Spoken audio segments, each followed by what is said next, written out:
Welcome everyone. We are absolutely thrilled to welcome you all on this launch of the guide for the assessment of cacao quality and flavor.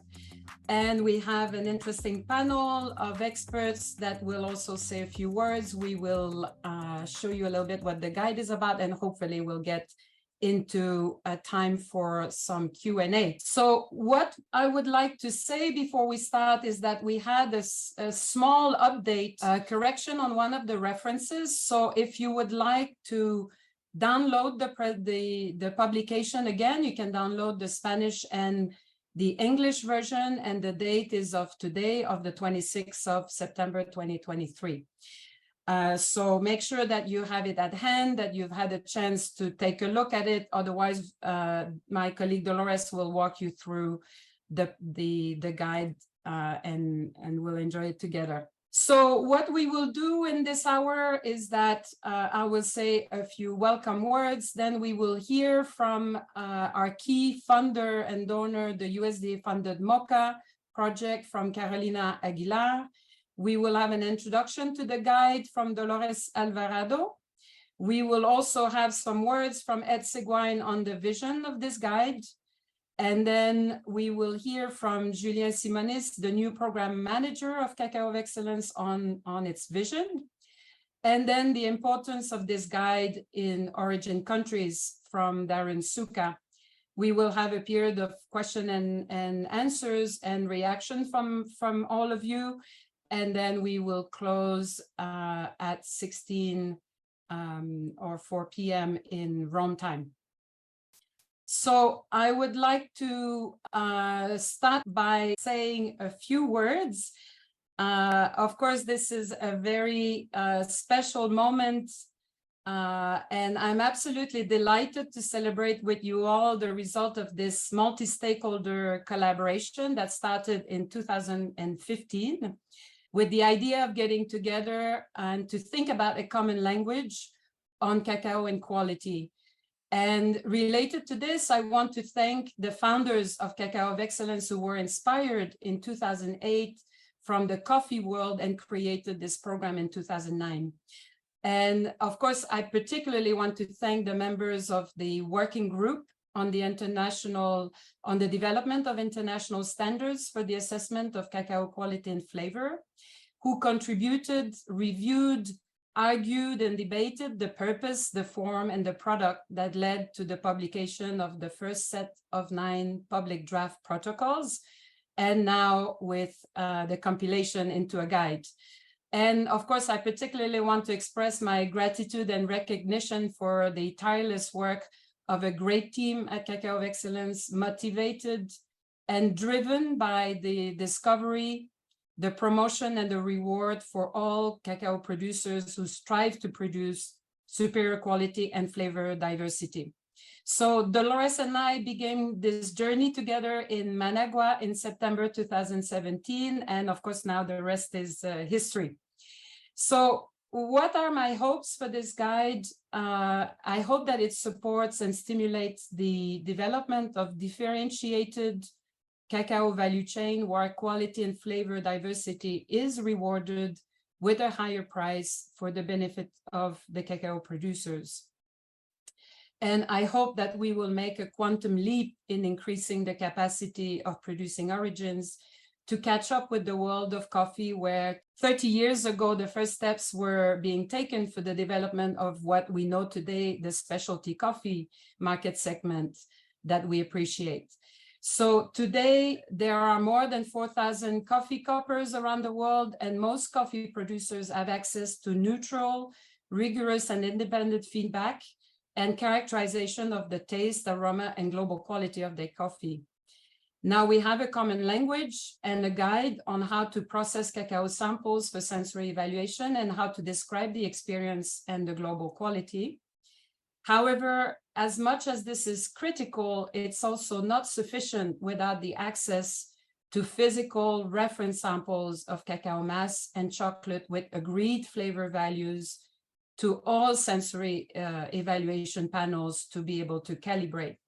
So we absolutely must develop these as well as the tools to facilitate the documentation of this critical data to share with producers and in turn with them, for them to share with their buyers and the rest of the supply chain. So today we have a guide with protocols and terms, and tomorrow the supporting tools and training programs in collaboration with all of you partners.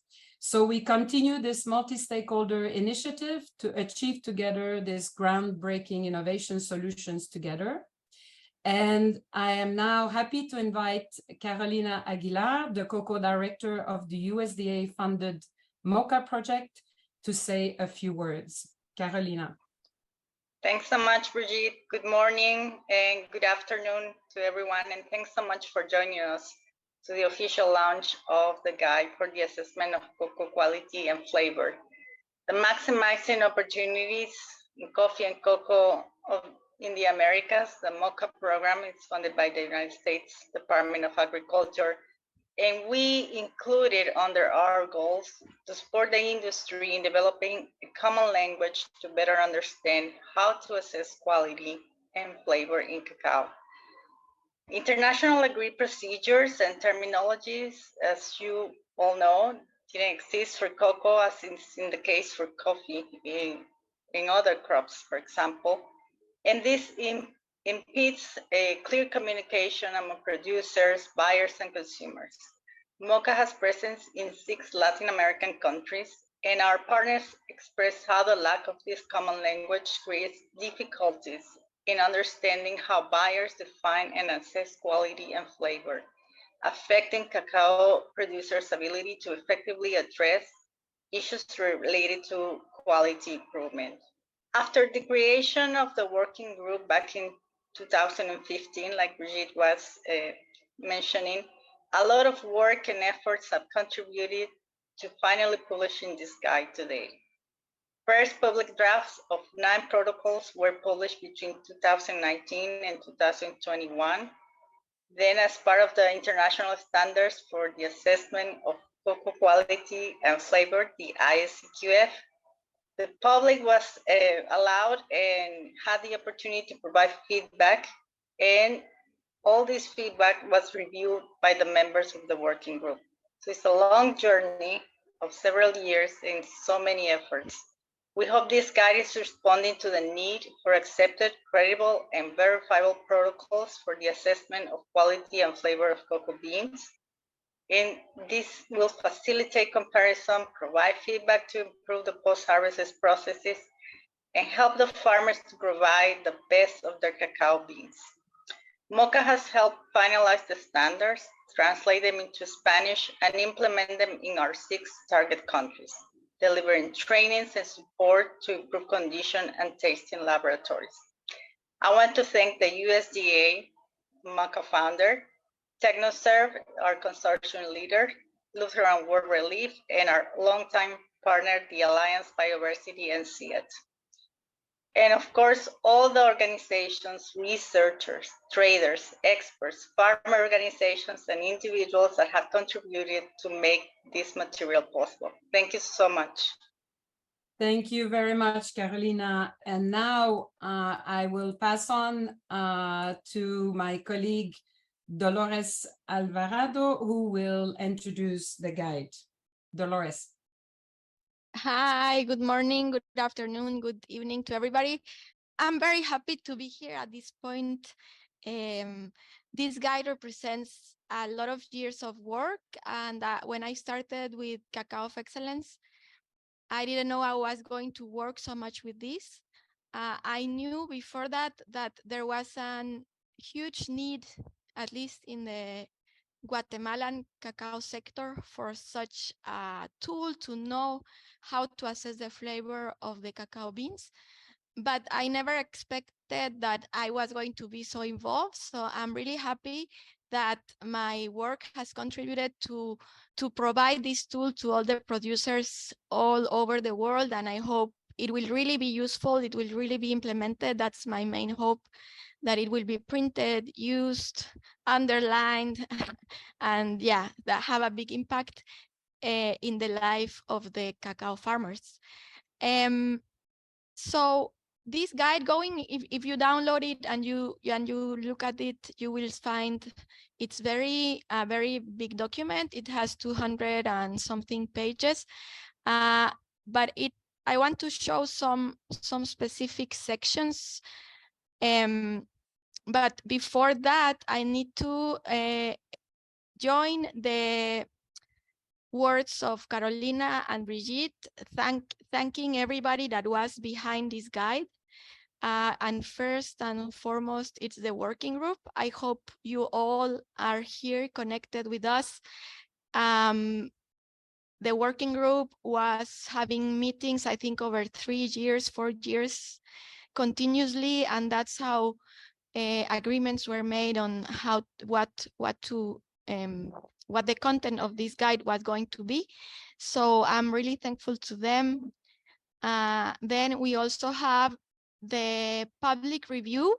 We had the public review of the protocols that were published, and again, many people voluntary gave us feedback, a lot of feedback, and we updated the guideline with those comments. It was not always easy. We had comments that were contradictory, or comments that some were asking to go into one direction or the others, but all of them were read and taken into account. And we recognize this in the guide itself. You can see the contributors list. If you see that you are not mentioned, please send us an email. We will be happy to add that. Going back to the content, as you know, you may know this chart maybe in another layout, but the guide covers from sampling to sensory evaluation of cacao beans, including physical evaluation and the sample preparation for sensory evaluation. Here we can see some examples of the content. We have the key parameters and specifications, which are a summary of really the main specs that a lab needs to fulfill to be compliant with the protocols, in case they know how to process them, but they just want to have a quick guide. Now I want to show this slide that is one annex, but it's on sampling, because we know that although standards exist, we wanted to include them here in a very practical way so that everybody can follow them. We also have on physical evaluation, the analysis of the whole bean, of the cut beans, with several pictures and different charts to guide. These are only one example. We also have the procedures themselves. Here we can see the roasting protocol extract with the 3 standard roasting profiles that these standards propose. We also have this adjustment table, which is also an annex, but it's very useful to adjust roasting to very specific humidity and bean count. Then we have the processing of the sample into liquor and in chocolate, and we also have very specific and practical ways to show how to measure particle size.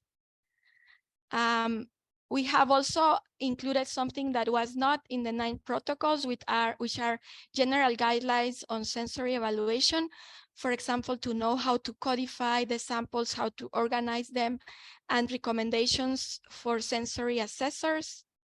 Then we have the part on sensory evaluation, in which the procedure of evaluating the beans in forms of unroasted cocoa beans, cacao mass, and chocolate are described, but we also have tools that help to do that, that support those sensory evaluations, and then and much more. We have much more. So I really encourage you to go through it. And if you want to see first just the pictures, that's nice. All the annexes are at the back, but you will find a lot of things and tips that may be useful for your processing. I also want to say thank you to our partners and sponsors, because of course, without that, Cacao of Excellence could not be coordinating this initiative. That's very important. And finally, I want to invite you all to our lab in Rome. It was inaugurated in March. Here is our address if you want to come by. And we have here a reference laboratory where we are applying the guide. And I want to give you a very, very quick tour on the lab. So here you can see that we have several areas. The physical and evaluation is not done in this room. Here is the second step with roasting, breaking, winnowing. You see here the breaker, the winnower, picking the nibs. And then we have a separate grinding room where we grind the nibs into cacao mass, but we also convert the cacao mass into chocolates. Here we are preparing some molds today. So you are all welcome to come and visit. We will wait for your emails if you want to come. Many thanks, Brigitte. Thank you. Thank you very much, Dolores. That's great. Okay, and now I'm very pleased to invite Ed Seguin to give his words. Ed is, of course, a founder of Cacao of Excellence and one that I'm sure most people know around here on this call. So Ed, please go ahead. Thank you, Brigitte and Carolina and Dolores. I don't think I've spoken to an audience quite this large. We have 316 people participating right now. That's pretty impressive. When I started my cocoa and chocolate journey over 40 years ago, after coming from shortening and oils, edible oils, my family thought I had gone to heaven, or at least they had gone to heaven. What was interesting, though, is I learned more about the flavor understanding, scientific as well as practical. I realized that in the cocoa world, it was really more like entering the Tower of Babel. There was no sense to it, whether it was the scientific literature, chocolate user relationships, requirements from and by exporters, regional, national research labs, or the producers of the cocoa who had seldom, if ever, tasted their own product. No one had a common language for cocoa flavor potential, except in some very rare cases where it was local and it didn't apply well to any other areas. In addition to which, everyone had their own way of doing the processing and often did not cite it in any of the published articles and defining what they were tasting. It was, well, confusing to say the least. There was no sensible way of processing cocoa beans from two different locations to see what each could offer, either as is or in a blend. And I began my career trying to find ways of making repeatable, understandable, and reliable means of evaluating the flavor potential that could come from a given sample of beans. That was my job at Guitar Chocolate. That personal quest wound up growing into a deeply, deeply satisfying one as I developed personal relationships with so many like-minded people throughout the cocoa world.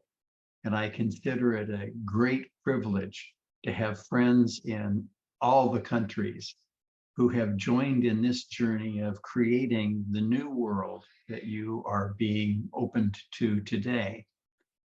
Now, along the way, it did spawn the Cacao of Excellence program starting in 2008. And Darren and I were at the founding meeting along with several other individuals and enjoyed the satisfaction of recognizing that indeed we need to value the cocoa and make sure that farmers are recognized, not just a chocolate maker, but a farmer. It then later spawned the Heirloom Cacao program, here in the United States that uses exactly the same protocols, both Cacao of Excellence and Heirloom, as you read in these guides. This guide will teach you to make the best chocolate in the world, limited only by your choice of beans.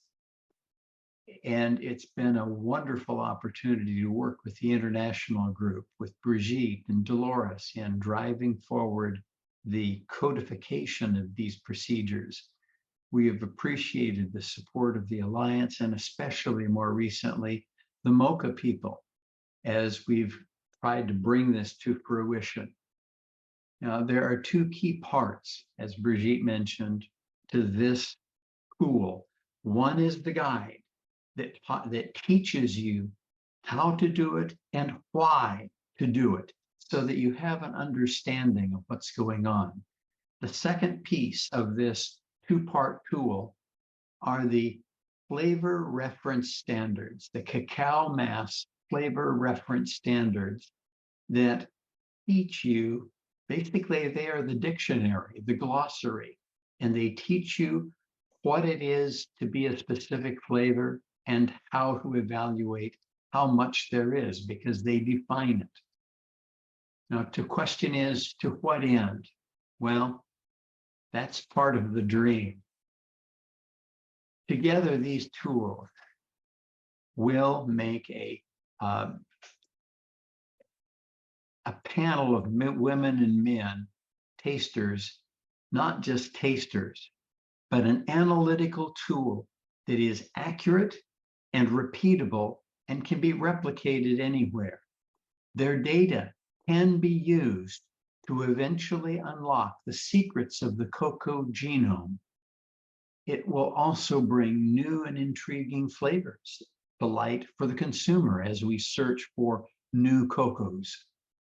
And it will bring value to the pockets of farmers, because at the end of the day, we have the farmers to thank for the best cocos in the world.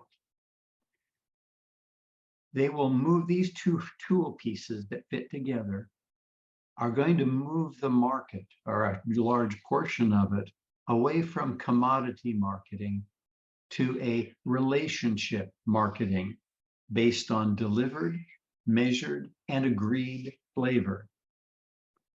Flavor in which the processor understands what the customer wants and delivers it consistently.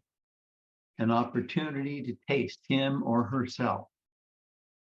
No more will cocoa bean be just a bean.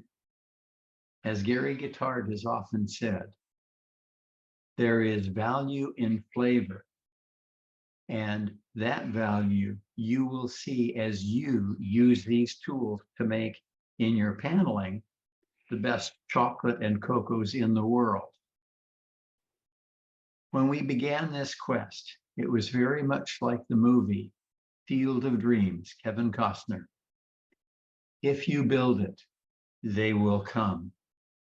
I want to again thank all who have participated in the journey that has brought us to this point. And I want to thank all of you, all 329 now, who are listening, and more that will watch these recordings, who will carry this forward into the future and turn this dream into a hard reality that will benefit the farmers and producers of the world. Thank you for what you are about to do. Thank you very much, Ed, for these important words.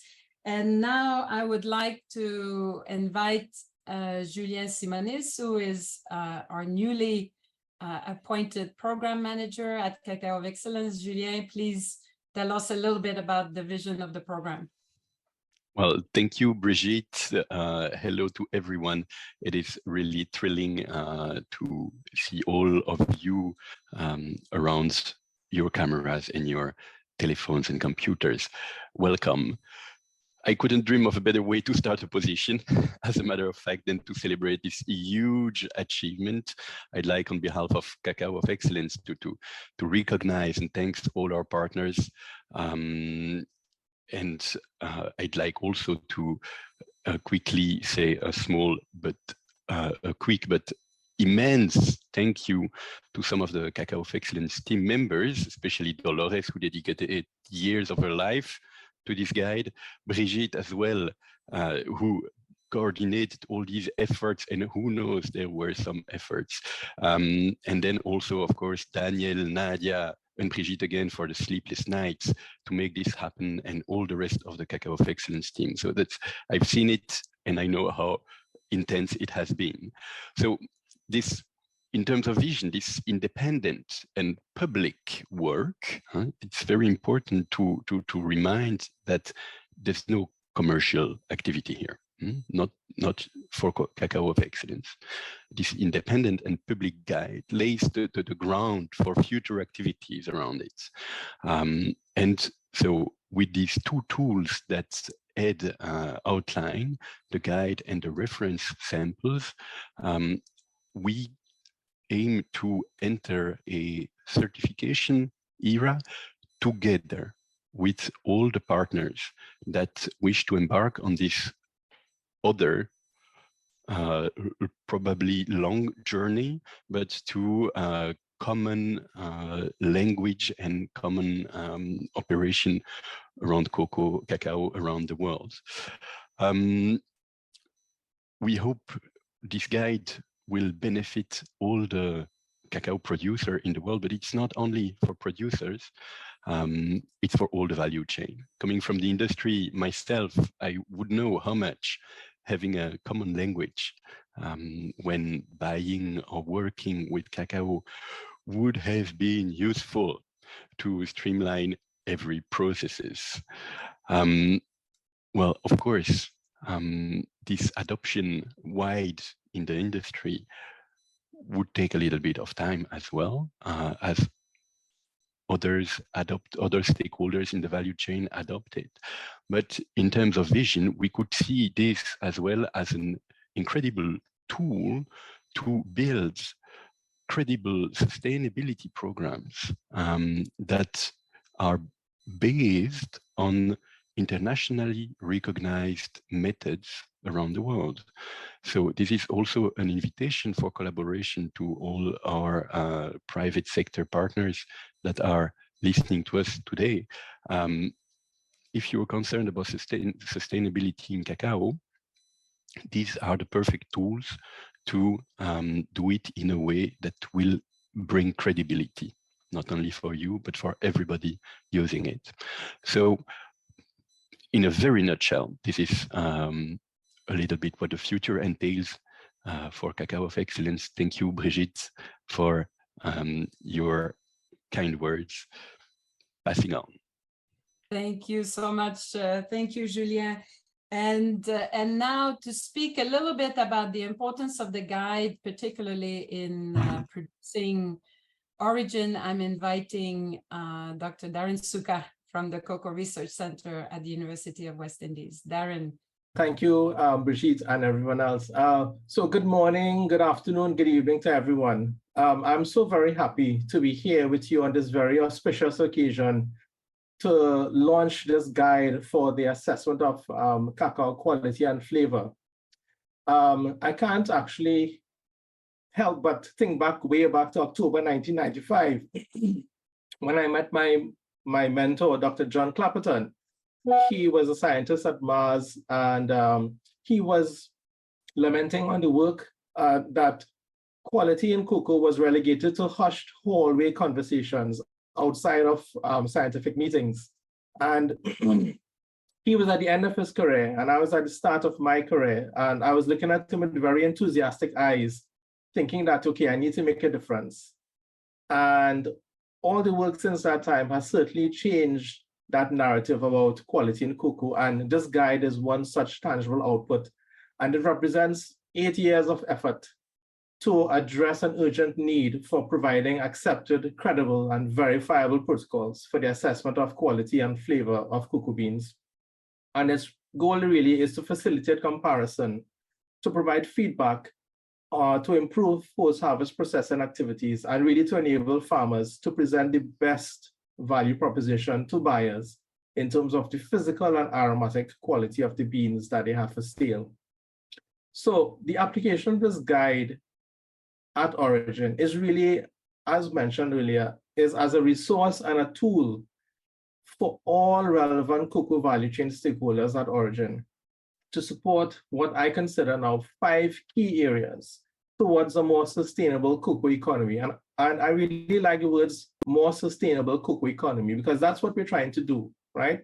So the first is the use of this guide in understanding the genetic potential of the varieties grown at origin and the unique terroir of the region where they are grown. The second, for me, application of this value of this guide at origin is in optimizing fermentation and drying activities to get the best quality beans. And this is greatly needed at origin in so many origins and represents a missed opportunity to maximize revenue. The third for me is developing a cocoa quality ecosystem. And this really represents the change in mindset. This ecosystem is to teach and manage quality that is linked to a minimum set of national norms or quality standards that are understood and used by everyone. And most importantly, is internationally relevant. And this guide fits in very well in that space. So this guide is a very valuable training and resource tool in this regard. The fourth is supporting niche marketing. Once we understand terroir, this guide gives us the opportunity to really present the best quality cocoa to secure the best possible price, whilst ensuring farmers are paid a fair price for their good quality beans. The fifth and final, in my opinion, is supporting collaboration and networking, as mentioned earlier, among cocoa producers, researchers, and industry stakeholders. This can only lead to knowledge sharing, research partnerships, and the exchange of best practices for mutual benefit of all cocoa value chain stakeholders. So basically, all this effort is really for you.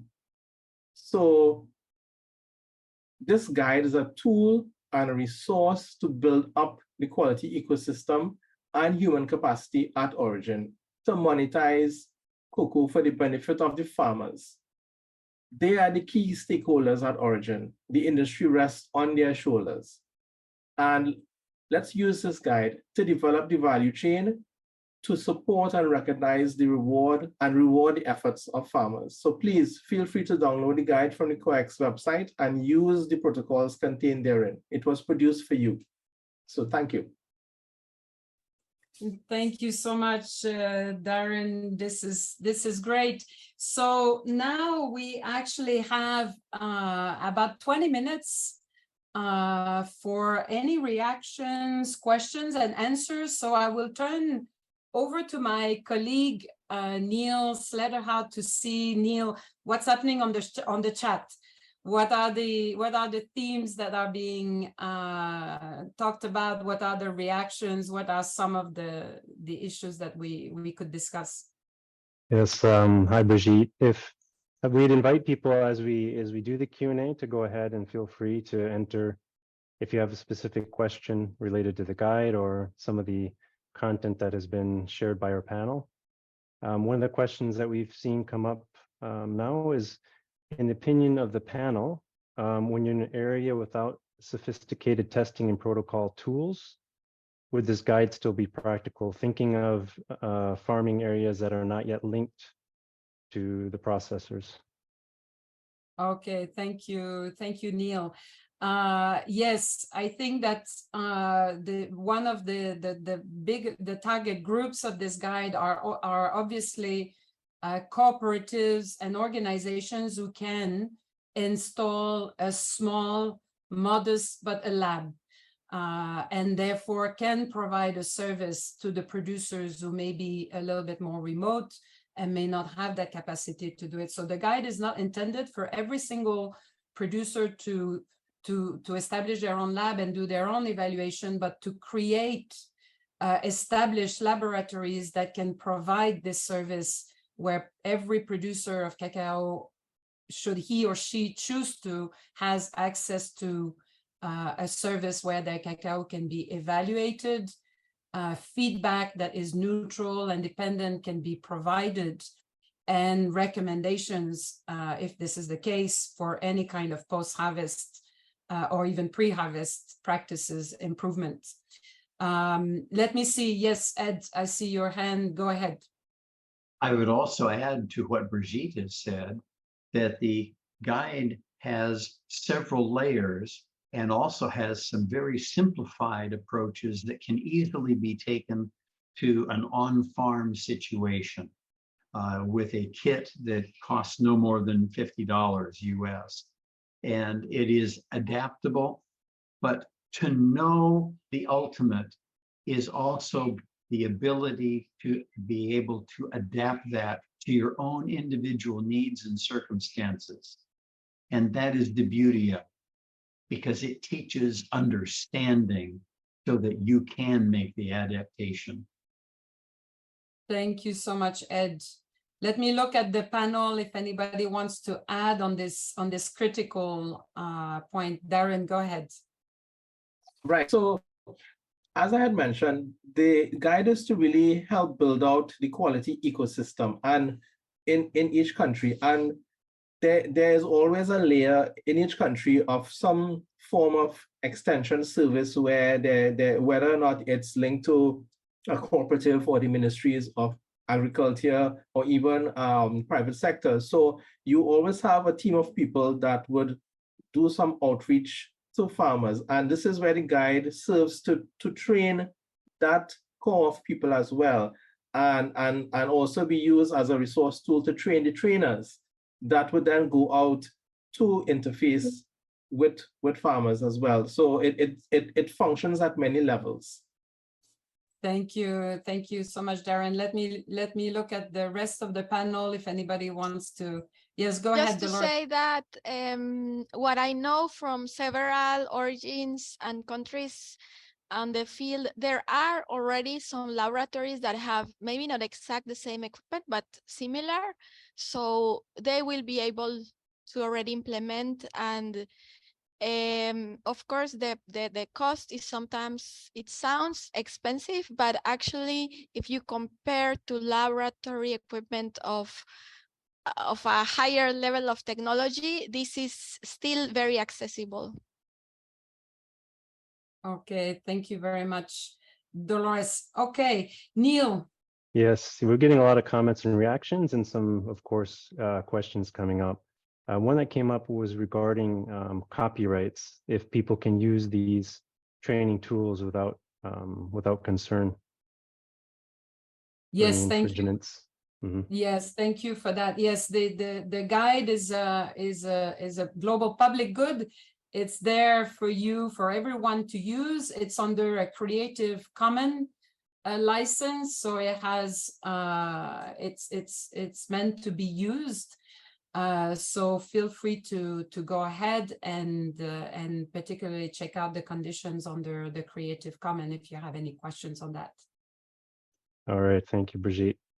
Another interesting question that's come up is related to the calibration of individual palates and interpreting the flavors and aromas on a flavor wheel. For example, somebody in the US versus somebody in the Philippines and how they might define a flavor such as mango. Oh, that's great. That's a great question. Anybody would like to provide a comment on that? Darren? Right. So I have had the privilege of doing trainings in different countries. And what we try to do is we use the flavor wheel as an anchor point. And then we always try to find 2 levels of taste anchoring, where we would find a local fruit or local items that we then have a session together. So it's a physical taste reference anchoring session with physical items. So we would bring in different fruits, a range of, so if we're in, let's say, Peru, we would bring in stuff from the Amazon, fruits that the people in the country, they would be familiar with, and we would have a session, so we taste anchor that against the flavor wheel. We had a session recently in Malaysia, so we brought in a set of Asian fruits to really anchor against the fruity, floral, fresh fruit categories. And then of course, the next layer of that is the cocoa mass reference samples. So the idea is to find a local pragmatic reference that is familiar with everyone. So we won't have a reference for strawberries, let's say in some of the countries, but there would be some other local fruit. So the challenge is to find that, and it's part of the experience in that, and making the guide relevant for every origin country and finding that local reference to start the taste anchoring process. Thank you, Darren. I see Julien, go ahead. Can I just add? So thank you, Darren, and absolutely follow this this way of working. I remember talking about red fruit in Vietnam, and they were thinking of lychee. But I just wanted to add that it's also here that the reference samples are essential, of course, because they provide a standardized reference for the different flavor notes and different intensities. So just that was my just quick comment, focusing on the importance of the reference samples. Thank you so much, Julien. Neil, go ahead. Tell us if there's any more questions or comments out there. Yes, I think one of the things that could be addressed is the question regarding the listing of instruments that would be needed to create a sensory evaluation laboratory. Is this within the guide? Yes, go ahead, Dolores. Yes. So maybe there is not one list with everything, but if you go protocol by protocol, you will find the equipment for each process. So yes, that's part of the guide. Thank you. Thank you. Yes, go ahead. Go ahead. Yes, please. The equipment in the guide, we also spend some time talking about the characteristics of the equipment with the intention of teaching what is needed, what is required, so that if there's something that you can find locally that would be more economical for you, you will understand how to best choose that local equipment. Again, we come back to, it's a teacher's manual. Thank you, Ed. Neil, was there any other? Yes, so another question that we have received is regarding standards such as ISO, and does this guide come to replace those international standards? Good question. Yes, Dolores, go ahead. It depends. So no. For answer is no. This guide is never intending to replace any ISO. In the case of, for example, of the sampling protocol, it's based on the ISO, and the idea was to bring it to an easier level, but it's the same specifications. Then the physical evaluation protocol has some differences, because we also include, for example, aroma of the cut test, which is already a bit of sensory evaluation that the ISO does not include in the assessments for beans. And then regarding the sensory, the ISO is general. So the ISO refers to guide someone that will do maybe the profile of an apple, or will do of a chewing gum, or will do cacao beans, or will do chocolate. So it's really the general sensory evaluation methodology, and the one that was mentioned in the chat, I think it was 13966 or something like that. So in the guide, what we give is the input. If you want to do a sensory profile of cacao bean, or mainly of cacao beans, then you can follow that ISO, but you will have from this guide, for example, the attributes, the scales, etc. So it's not substituting. We are just giving the input for as a proposal for cacao beans. cacao flavor. Okay, thank you very much, Dolores. Okay, now I'll invite Stephen. Stephen is from the Cocoa Research Institute of Ghana and also a member of our technical committee. Stephen, really great to see you. Go ahead. You've been Thanks very unmuted. much, Brigitte, and congratulations. It's a really great work. Our lab has actually been using the Cacao of Excellence protocols, and I must say that they really are user-friendly. I only have a suggestion to make.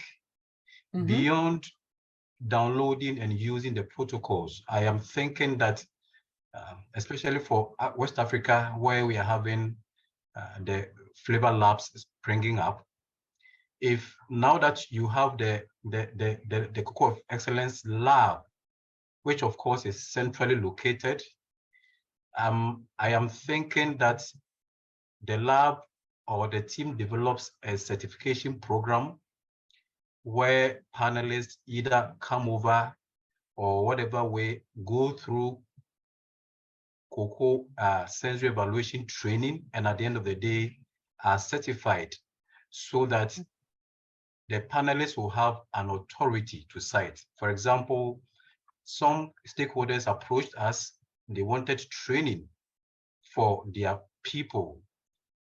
The question was, are we certified?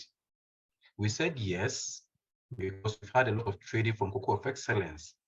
We've had some certificates, but I was feeling that if we had a certification or certificate that shows that we are properly certificated or certified by Cacao of Excellence, it will be a stronger, background for us to actually boast about that our panel is very well certified and everybody can trust our training and the results that we generate here. So maybe the team could think about it and try to develop some certification program for up and coming panelists. Congratulations to the team for the good work. Thank you so much, Stephen. Yeah, that's an important point. Of course, at the moment, the members of the technical committee, as they do training and are the ones that we can really endorse as Cacao of Excellence trainers. At the moment, we are initiating the development of certification of trainers, certification of labs as well. And this is the hope that there's a multiplication of trainers that can train more in mass. But it's very important that they are certified, because there's several methodologies of teaching, and there's also a risk there if trainers are not part of a group that are also evaluated, as Stephen knows very well, as all the members of the technical committee. Their own performance as sensory evaluation experts are constantly monitored. There's panel performance in the technical committee. It's very important that there's also alignment. So this committee at the moment acts a little bit as the master tasters equivalent of the coffee sector. But our hope is that we clone as soon as possible many of them through either embryogenesis or other methods, hopefully not grafting. But we need to absolutely expand this knowledge and those skills, but in a common and aligned manner. All of this effort is to make sure that we speak a similar language, and that a sample that is evaluated in one country is not different than the same sample evaluated somewhere else or by a different person. So that's a big endeavor, and I think that that's the aspiration of Cacao of Excellence, to move into that as soon as possible. At the moment, the people who have gone through the lab, and I see Doreen Cassie also here on the screen, a member of our technical committee who came to the lab, and Christian Noboa of Ani Cacao is also here on the screen. And people come and spend, and Leonor Turcios also is here. spend a number of weeks at the lab to get really a deep understanding of the process, but also something that's very unique that we have is we have the world of cacao under our roof. We receive these samples for the awards, and those are really fantastic. And it's a very unique opportunity to experience the diversity of quality and flavor that one origin would be challenged to do for natural reasons of not being able to import necessarily cacao from other regions for pest and disease risks. So this is something that I believe the people have come to the lab, the newly established lab in Rome, have really appreciated the possibility to really see, smell, touch, and experience the world of diversity that we are able to house and to use for training and for expert visits, because the people who come obviously come with a lot of experience, and we benefit as well. The program benefits greatly from these experts coming in and also bringing their experience and their expertise and their knowledge. As we have one more minute, I'm reluctant to to ask if there's any burning question, but Neil, let me check in case there might be. Yeah, there's absolutely a lot of great questions here, and we appreciate everybody putting them in. We will hold on to these, and it'll help us understand what sorts of questions and interests people have in future communications. But I think I'd like to, at least one quick and practical question is related to the point of potentially visiting the lab. Who should they contact? Is a quick practical question, and if we have time, maybe another one. But yeah, Julien, I'm gonna throw this ball to you. So we will be very happy to see each single one of you. Of course, all the 318 at the same time is a little bit difficult, so it requires a little bit of organization. The person responsible for the lab is Dolores, and she's doing that greatly. So to organize a visit, please contact Dolores and or myself. We're working next to each other.